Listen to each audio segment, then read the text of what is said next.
Cadê os terraplanistas aí que estão me chamando de globaloide? Segunda ordem chegou. E deu ruim pra mim agora. Não dá pra negar mais. Segunda ordem chegou. Não dá pra negar, velho. Eu não sei quando a gente vai ter a grana. Eu sei que tem uma galera puta aí comigo, da Terra plana, mas, pessoal, não dá. Pra mim, eu não sei quando a gente vai ter a grana. Eu não sei quando a gente vai ter a grana. Segunda ordem chegou, falou o Samir ali. A segunda ordem chegou. Segunda ordem chegou. Segunda ordem chegou. Não fiquem por aí dizendo que eu não sou mais terraplanista. Espera eu declarar. Depois ele já tá dizendo, muitas pessoas falando, inclusive já falaram aí nos comentários, eu não sei quem falou, que não acredita na volta do Messias, cara. Então, tá num trevão desgraçado, maluco, né? Tá estranho a situação dele. É muito complicado, né? E claro que é negar a Terra plana. Alguém numa treva desgraçada vai gostar da verdade? É óbvio que não vai. Não tem como. Eu não entendi aí. Ele tá falando de ali quem? Do Afonso ou de mim? De você. Não entendi. De você. É porque tem um trecho longo tá aqui. Falando... ele tá falando de mim que eu tô negando a volta de Jesus? Aham. Ué, mas foi o apóstolo Paulo que falou que Jesus ia voltar para a época dele. Paulo morreu 2000 anos se passaram e Jesus não voltou até agora. Mas deixa pra lá, negócio de Bíblia. Vai. Vamos, deixa. Vai lá. Mas deixa pra lá, negócio de Bíblia. Vai. Vamos, deixa. Vai lá.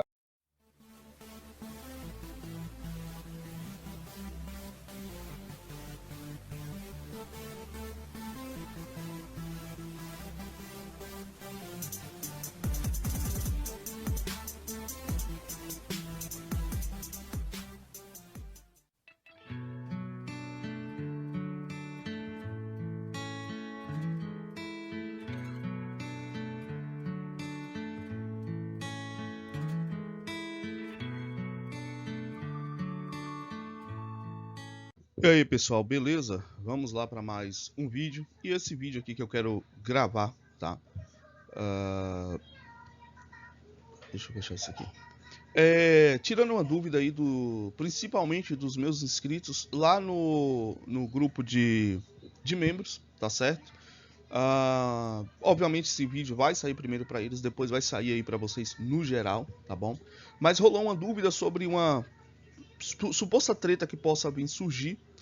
E sempre eu falei, cara, eu ignoro qualquer coisa, de qualquer assunto, eu simplesmente evito certas situações, mas quando se trata de Bíblia, e de alguém que, sei lá, se diz um pseudo-cristão, ou esteve no meio ali dos cristãos, e fala uma em verdade acerca da palavra de Deus, eu me sinto impelido e na obrigação de vir aqui falar com vocês. É até fora um pouco do assunto que a gente tem trazido no canal, mas eu só tenho esse canal, tá?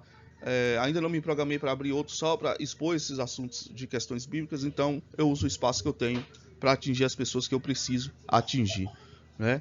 E não deixar pessoas enganadas, certo? Certo. Dados os avisos, vamos complementar isso aqui. Em primeiro lugar, características de quem vai falar, duvidar da Bíblia, e até com tom jacoso, piadinha, risadinha, como se fosse superior, sabe? Como se... Bíblia, eu não vou falar disso não, o Paulo lá que eles, né... que acreditava que Jesus ia vir na época dele. Se a pessoa não lê Bíblia, não tem conhecimento, eu sei que não tem conhecimento para estar falando o que fala, né? Mas a arrogância não deixa se enxergar e se colocar na posição. E assim, quando uma pessoa vai por um caminho de destruição e de devassidão, ela não consegue perceber que ela está se destruindo. Ela não consegue. Por quê? Porque o bolo de gado que defende a pessoa não deixa a pessoa enxergar.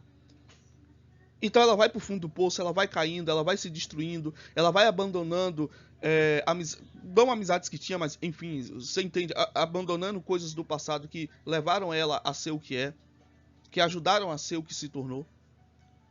E aí o pior caminho, que esse pra mim é o caminho sem volta, blasfemar contra as dignidades, se aliar a pessoas que emprestam sua boca para Satanás, seu corpo, e blasfemam contra a palavra de Deus e contra os seus servos, certo? Então, quando a pessoa faz piada dizendo que... Eu só me lembro de um texto que a gente vai ler aqui, e provavelmente o cidadão ou os cidadãos que defendem esse tipo de coisa conhecem, é engraçado, né? Eles caem como patinho na armadilha de Satanás, né?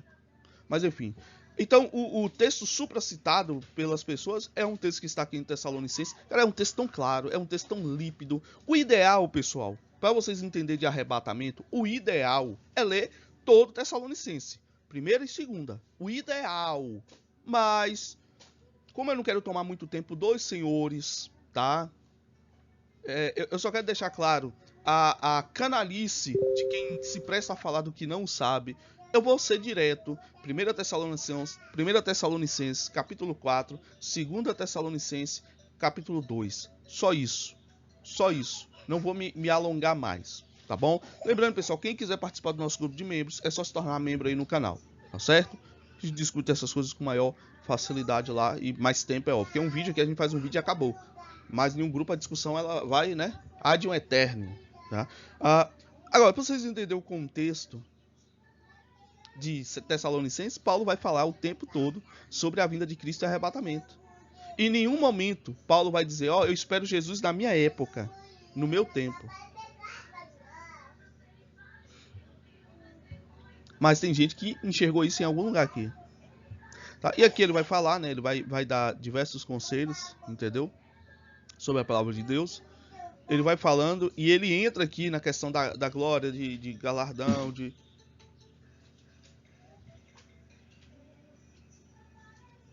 Menina aqui, meteu a cabeça no... Vai brincar com o Neto, vai. Chama Neto, chama. Vai lá. Chama Neto. Deixa eu ver a cabeça aqui.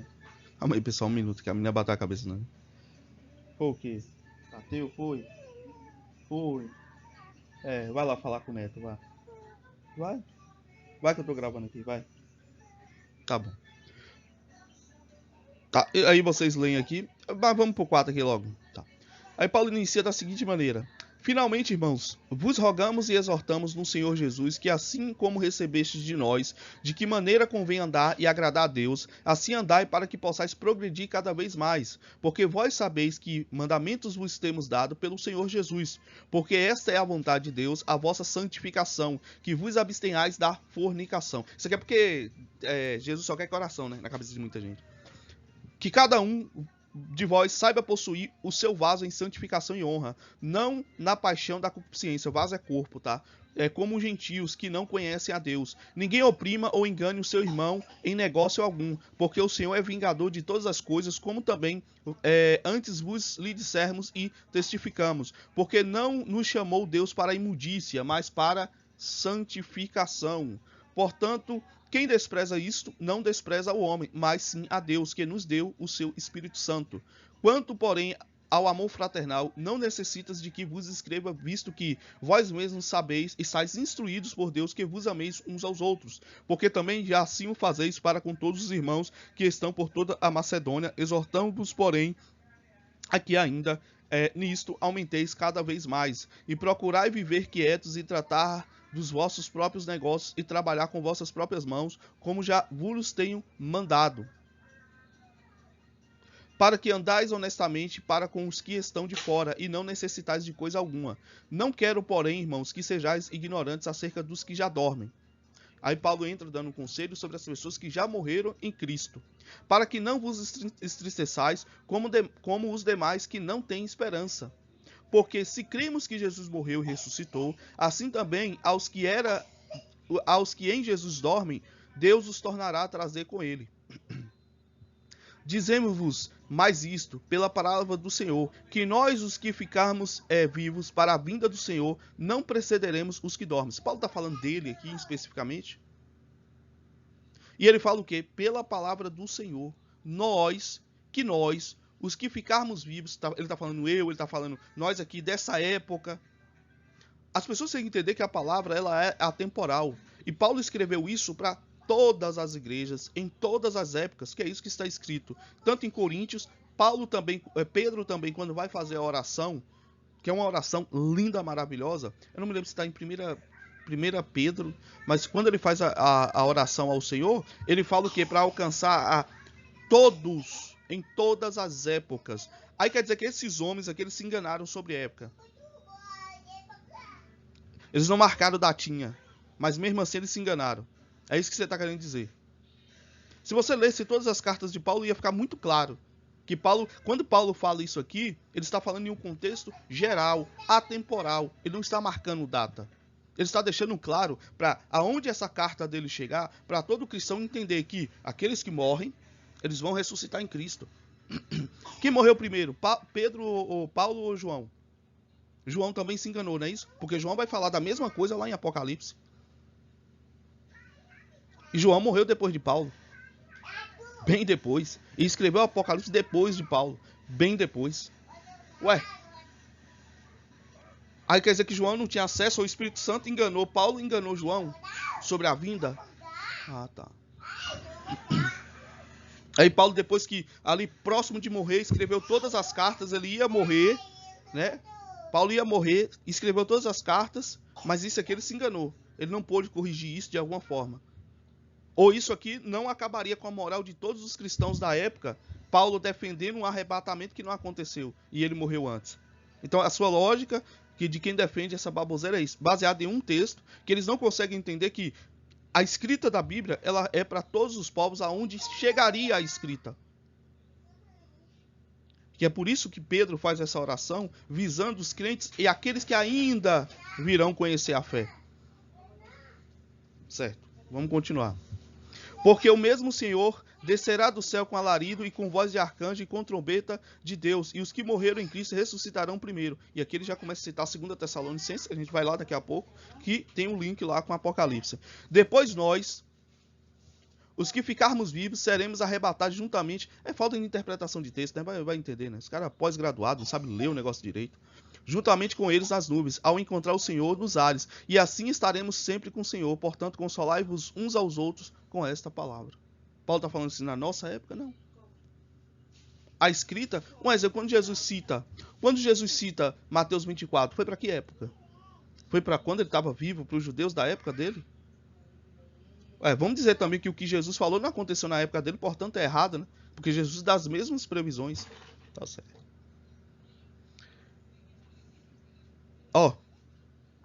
Mas irmãos, aí, se ele lesse aqui e viesse por 5, mas irmão, acerca dos tempos e das estações, não necessitais que vos escreva, porque vós mesmos sabeis muito bem que o dia do Senhor virá como ladrão de noite.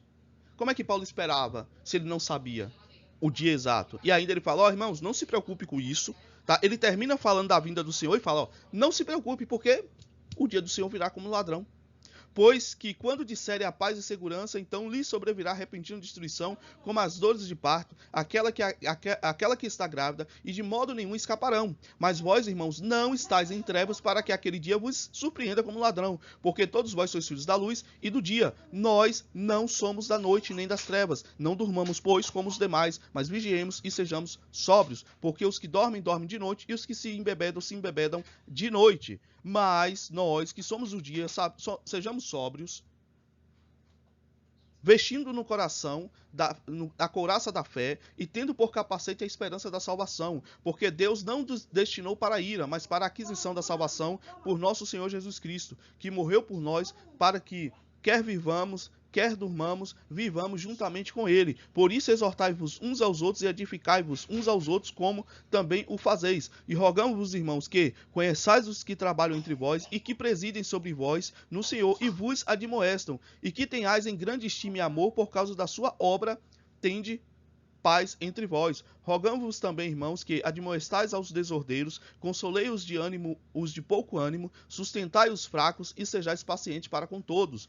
Vede que ninguém dê a outro mal por mal, mas segui sempre o bem, tanto uns para com os outros como para com todos. Regozijai-vos sempre, orai sem cessar e em tudo dai graças, porque esta é a vontade de Deus em Cristo Jesus para convosco. Não instigais o Espírito, não desprezeis as profecias, examinai tudo, retende o que é bem, abstenhai-vos de toda a aparência do mal, e o mesmo Deus de paz vos santifique em tudo, e todo o vosso espírito e alma e corpo sejam plenamente conservados e irrepreensíveis para a vinda de nosso Senhor Jesus Cristo. Fiel é o que vos chama, o qual também os fará, irmãos, orai por nós. Saudei a todos os irmãos com ósculo santo. Beleza? E aí, vocês já entenderam aqui que tudo que Paulo está fazendo é uma exortação, é um aviso. Paulo não marcou data. Paulo não disse que... Entendeu? Isso vale para toda a época. E tem um cronograma profético. O cronograma de Paulo não passaria o cronograma profético acerca do fim dos tempos. Paulo não seria louco. Não é nem questão de Paulo ser louco ou não. O Espírito Santo não enganaria Paulo acerca dessas coisas. Porque quem revelou para Paulo foi o Espírito Santo. Agora vamos lá para 2 Tessalonicenses. Ora, irmãos, rogamos pela vinda do nosso Senhor Jesus Cristo e pela nossa reunião com Ele. Olha como Paulo já inicia. Rogamos pela vinda do nosso Senhor Jesus Cristo e pela nossa reunião com Ele, que não vos movais facilmente do vosso entendimento, nem vos perturbeis, quer por espírito, quer por palavra, quer por epístola, como de nós, como se o dia de Cristo já estivesse perto. Esse Paulo aqui falou que esperava Jesus na época dele. Não, calma, tem mais. Ninguém de maneira alguma vos engane, porque não será assim, sem que antes venha a apostasia e se manifeste o homem do pecado, o filho da perdição. Você sabe qual é a condição, segundo o apóstolo Paulo, que recebeu essa revelação do Espírito Santo para que Jesus venha? É apostasia, manifestação do anticristo. Pois é, Jesus só vem, segundo o apóstolo Paulo, né, com a divina revelação do Espírito Santo, depois que o anticristo surgir. Então, como é que Paulo aqui está dizendo que Jesus vai vir na época dele? Aí vão inventar agora que Paulo acreditava que o anticristo viria na época dele? Paulo está dizendo claramente, Jesus só vem depois que vier a apostasia e se manifestar o homem do pecado, o filho da perdição, o qual se opõe e se levanta contra tudo que se chama Deus, ou se dará de sorte, ou se adora, de sorte que se assentará como Deus, no templo de Deus, querendo parecer Deus. Não vos lembreis que essas coisas vos dizia ainda quando estava convosco? Aqui, obviamente, Paulo, primeira carta de Tessalonicenses, Paulo estava em Tessalônica, segunda carta de Tessalonicenses, Paulo estava em uma outra viagem, tá? E agora vós sabeis o que o detém, para que ao seu próprio tempo seja manifestado, porque já o mistério da injustiça opera, somente há um agora que o retém, até que do meio seja tirado. E com todo o engano de injustiça, e isso aqui também, né, prova claramente que não existe pré-tribulacionismo, né? Se o anticristo precisa surgir para Jesus voltar, a igreja passa por um período, né, da tribulação. Isso é um fato. E com todo o engano de injustiça para os que perecem, porque não recebem o amor na verdade para se salvarem. E por isso Deus lhe enviará a operação do erro para que creiam na mentira, que é o que? Apostasia. Para que sejam julgados todos os que não creram na verdade, antes tiveram prazer na iniquidade. Mas devemos sempre dar graças a Deus por vós, irmãos, amados do Senhor, por vos ter Deus elegido desde o princípio para a salvação e santificação do Espírito e da fé na verdade, para que pelo nosso Evangelho vos chamou para alcançardes a glória do nosso Senhor Jesus Cristo. E aí, pessoal, a gente entra em outras situações que tem a ver mais com a fé cristã do que qualquer outra coisa. Então, por que os apóstolos, eles sempre falavam de maneira meio que atemporal, tanto válido para o presente como para o futuro? Porque essa é a visão do cristão. O que o apóstolo Pedro vai falar? Né? Alguns dizem que o Senhor retarda a sua vinda. Mas o que é dito? Um dia para o Senhor é como 1000 anos, e 1000 anos é como um dia. Mesmo que pareça que ele retarda, ele não tarda em suas promessas. Então, por que os apóstolos falam nessa linguagem até de Cristo? Exatamente por quê? Por causa do tempo não é coerente do ponto de vista cristão. O tempo, ele só pertence a Deus. Entendeu? Então, por isso que as coisas, ela pendem para um futuro, sempre para um futuro, e não para o presente. A gente não trabalha no presente, a gente trabalha pensando lá na frente, no futuro. E é por isso que a fé é a certeza das coisas que não se veem, mas que se esperam. Isso é definição de fé. E aí um cidadão que não lê Bíblia, ele vem me falar uma asneira dessa, sendo que ele só poderia pular um livrinho e partir para aqui, para Paulo dizer isso. Mas vamos lá, agora eu vou deixar uma mensagem direta para essas pessoas, que está aqui em 2 Pedro, capítulo 3. É direta essa mensagem, tá? Vai doer? Não vai doer, vai doer no ego. Mas no sentido de que a pessoa vai baixar a cabeça e entender que ela está por um caminho errado e mal, não vai. Entendeu? É que só vai ferir o eguinho dessas pessoas. Porque é isso que a única coisa que existe. 2 Pedro capítulo 3. Amados, escrevo-vos agora essa segunda carta, em ambas as quais desperto com exortação o vosso ânimo sincero, para que vos lembreis das palavras que primeiramente foram ditas pelos santos profetas e do nosso mandamento como apóstolos do Senhor Salvador. Sabendo primeiro isso, que nos últimos dias virão escarnecedores. Isso aqui é a minha mensagem particular para essas pessoas. Nos últimos dias virão escarnecedores, andando segundo as suas próprias concupiscências, dizendo: onde está a promessa da sua vinda? Porque desde que os pais dormiram, todas as coisas permanecem como desde o princípio da criação.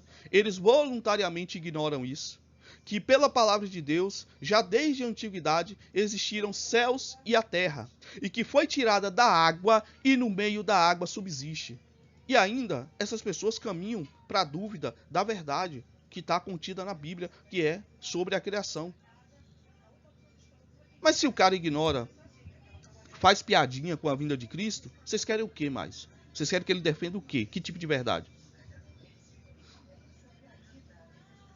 Pelas quais coisas padeceu o mundo de então, encoberto com as águas do dilúvio. Mas os céus e a terra que agora existem, pela palavra, se reservarão como tesouro e se guardarão para o fogo até o dia do juízo e da perdição dos homens ímpios. Isso aqui é quando, pessoal? Final dos tempos, né? Não é isso lá, novos céus e nova terra, que a terra será purificada pelo fogo? Esses homens aqui estavam enganados, achando que Jesus voltaria para eles. Tá bom. O Senhor não retarda a sua promessa, ainda que alguns tenham por tardia, mas é longânimo para conosco, não querendo que alguns se percam, senão que todos venham a arrepender-se. Mas o dia do Senhor virá como ladrão de noite, no qual os céus se passarão com grande estrondo, e os elementos ardendo se desfarão. Tá aqui, ó. Paulo não sabia não do fim dos tempos, né? Paulo se enganou, né? Tá bom. Pedro também se enganou, João se enganou, todos eles se enganaram. Mas, né, os youtubianos aí estão super certos. Eles manjam demais. Se falar grego, então pronto, aí virou Deus, né? Não, ó, no grego antigo. E a terra e as obras que nela há se queimarão, havendo, pois, de perecer todas essas coisas que as pessoas vos convém ser em santo trato e piedade, aguardando e apressando-vos para a vinda do dia de Deus, em que os céus em fogo se desfarão e elementos arderão e se fundirão? Mas nós, segundo a sua promessa, aguardamos novos céus e nova terra, em que habita a justiça. Por isso, né, nós aguardamos o quê? Novos céus e nova terra. Para ter novos céus e nova terra, tem que vir anticristo, tem que vir apostasia, tem que vir anticristo, tem que ser destruído tudo. Por isso, amados, aguardamos essas coisas, procurai que deles sejais achados imaculados e irrepreensíveis em paz, e tendo por salvação a longanimidade do Senhor, como também o nosso amado irmão Paulo vos escreveu segundo a sabedoria. Tu acha que Pedro está falando da sua vinda, está falando da vinda do Senhor, está falando dos que dormem? Por quê? Porque ele não conhecia Tessalonicenses, senhores? É sério? Que Paulo ele estava enganado e aí, portanto, Pedro também será que está enganado aqui em estar citando? É isso que vocês querem me dizer? Cara, se vocês lessem a Bíblia, só um pouquinho, velho. Só um pouquinho vocês não cometeriam tantos pecados. É só um pouquinho, não é muita coisa. Eu só li 3 capítulos aqui, meus senhores. E vocês não cometeriam pecados tão hediondos. Falando disso disso o quê? Falando disso o quê? Da vinda do Senhor. Da nossa reunião com Ele. Não é a mesma coisa que Paulo está falando em Tessalonicense? Meu Deus, Pedro, aquele que recebeu a chave da igreja, aprendeu com o apóstolo Paulo, está aqui referenciando o apóstolo Paulo, vai dar um puxão de orelha em vocês agora, ó, falando disso em todas as suas epístolas, entre as quais há pontos difíceis de entender, que os indoutos e inconstantes, né? O que é uma pessoa inconstante? Aquele que não se firma em nada, toda hora está mudando de assunto, toda hora está mudando de pensamento, acreditava uma coisa hoje, amanhã não acredita, né? Não é isso? A Terra é plana até segunda ordem. Fica até estranho, né? Essa frase. Olhando agora, tudo que está acontecendo, o que está reverberando, até segunda ordem. Será que eu fui enganado mais uma vez? É por isso que eu me afasto das coisas, né? E igualmente as outras escrituras, inconstantes que torcem, e igualmente as outras escrituras para a sua própria perdição. Eu não acredito que esse tipo de gente tenha sensibilidade e que o Espírito Santo ainda esteja atuando lá para se arrepender. Que sim, que tenha. Mas eu duvido muito. Aqui só vai bater no ego e vai tornar uma pessoa mais raivosa ainda. É bom que prova o que a gente está falando. Vós, portanto, amados, sabendo disto de antemão, guardai-vos de que, pelo engano dos homens abomináveis, sejais justamente arrebatados e descaiais de vossa firmeza. Antes, crescei na graça do conhecimento do Senhor e Salvador Jesus Cristo. A ele seja toda a glória, assim, agora, como no dia da eternidade. Amém. A carapuça serviu? Serviu. Serviu. Para acordar, para despertar, ou para tornar uma pessoa mais odiosa ainda, mais inconstante, mais depravada, serviu. Se for servo de Deus, de coração humilde, por mais que minhas palavras sejam duras, vai reconhecer e vai ser humilde. Senão a gente já sabe qual é o caminho. Certo? É isso aí, pessoal. Valeu, um abraço e até o próximo vídeo.